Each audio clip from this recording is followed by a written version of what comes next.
Hello YouTube and welcome back to the Drunken Kobold. I am currently very behind on my videos and I do apologize for that, but this was a video that I thought was worth putting out based on some of the criticism that I got on social media for my review of the Yawning portal. When I review a product, I look at 5 tiers of grading and then I put together a grade from that. I look at, is the product interesting? Is the product user-friendly? Does it have visual appeal? Is it useful? Does it have entertainment value? And is it affordable? So a lot of people disagreed with my 8 out of 10 possible 9 out of 10 assessment for the Yawning portal because of how expensive it was and how limited in versatility it appeared to have. So right now I am bringing you the breakdown of how I looked at the Yawning portal so that you can see how I graded it, and then you can make further determination of was it worth it. So the first category is it interesting? And there are 3 points to choose from: not interesting at all, mildly interesting, and very interesting. This is a very subjective tier. For some, this is not going to be an interesting product at all, while others are going to find it very interesting. I am one of those people who found this product very interesting. It is something that has a rich history with Dungeons and Dragons. It is something that is popular, so I graded that at very interesting. User-friendliness, again, 3 points. Not user-friendly at all, fairly simple tools and aids may be required, and very user-friendly. Now, with this, there is some minor tool use that may be required, but I gave it overall a very user-friendly. Had it used the standard Warlock clips that came with the very first Warlock sets, it probably would have been fairly simple, but tools and aids may be required. But so far, it is at a 4 out of 10. Next was the visual appeal of the product. There's again 3 points here. Complete lack of visual appeal, lack of artwork, terrible paint jobs. The Yawning portal is fairly well painted. It's clean, it's not sloppy, there's lots of detail. And like it's not terrible. Like there were some things that I would have liked to have seen, but weren't necessary. So that one I gave a 2 out of 2. So we're at 6 out of 10. Next is it useful or does it have entertainment value? So this is how I gave 2 sections here because one is for miniatures, one is for books. So usefulness is not useful at all. Players, game masters will not find the content entertaining or fun. It's mildly useful, like big bad endgame minis, exclusive locations, or, not a bad plot, but, bad pacing, or, some parts where it's like kind of slow and kind of boring. Or it's extremely useful, it's versatile, it's entertaining, and it even has a high replay value. Will you be entertained by running this adventure again? Does it have enough variance in the plots, enough choices to be able to make that entertaining?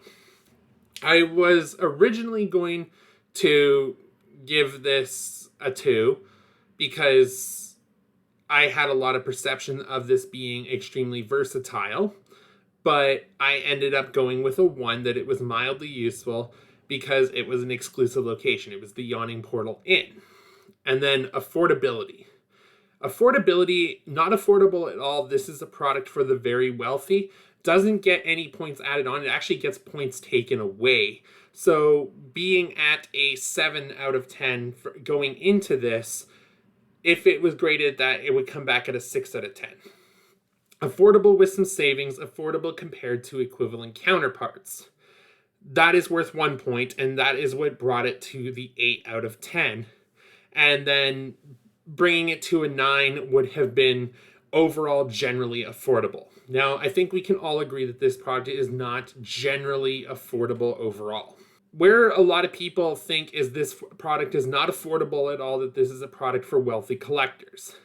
That is where I disagree with a lot of people and say that this is affordable with some savings, and it is also affordable to equivalent counterparts. So this is the breakdown that you see on my screen right now of what I broke down everything that's in the set on the left here. And then in the middle here, I broke down the Warlock counterparts and how many you would need to be able to achieve as much of this list as possible. And then made some notes for myself about what you're replacing. Do you have extras? Do you have less? And like alternate piece sets that you could use, but were not included in the final value because they weren't necessary. So there was a lot of pieces here that actually had no Warlock counterpart, which I found to be quite impressive because I didn't realize when I was opening this set how many no counterpart pieces there were in this set. And the fact that a lot of these could be brought over to your Warlock sets makes this a little bit more versatile. Where my potential 9 out of 10 grade came with the extra sets was adding versatility and adding usefulness to the set, not in the affordability column whatsoever. This would have never been considered a generally affordable product.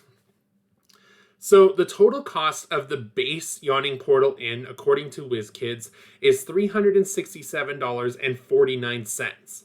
To be able to get all the pieces here that are in Warlock, you would need to, this is the breakdown of what you would need to buy to get as close to the Yawning Portal Inn as possible.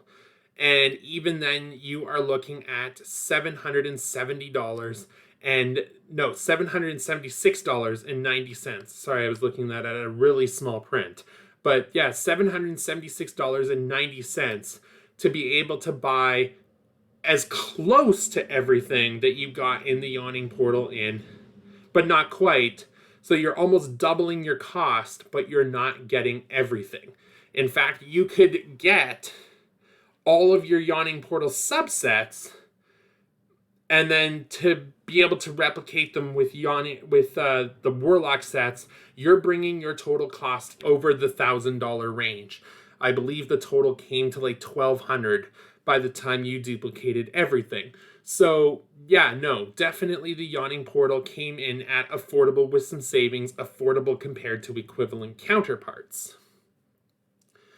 So why am I not giving it the 9 out of 10 yet?